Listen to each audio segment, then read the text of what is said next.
Gawa tayo ng wispy sa ganito. Gagawa muna tayo ng ating spikes. Gagamitin natin yung size 15. Nakita ko lang din to sa napanood ko. Nagagantuhin lang siya ng bander. Tapos, parang i-dip lang natin siya dito. Yan. Ganyan lang daw. Yan. Konti lang naman nilagay ko, pero bakit super parang ang dami. At ibabrush daw.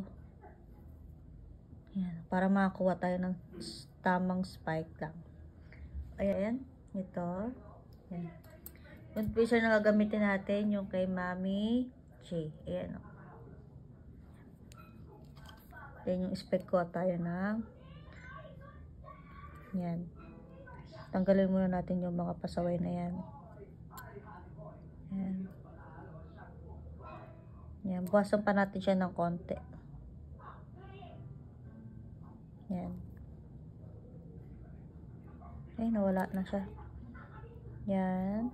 Okay, kunin lang natin siya. Yan siya. So, iyan lang natin siya sa glue. Yan. Kilang natin siya dito sa gitna. Yan. Yan lang tayo ng lagay. Pag ako gumagawa ng wispy, inuuna ko lahat ng spike. Spike muna nilalagay ko.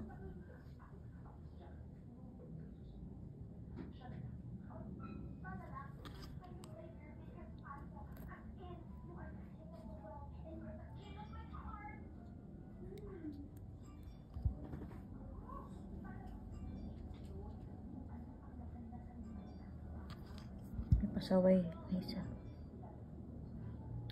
Wait lang. Okay na yan. Yung pasaway yan.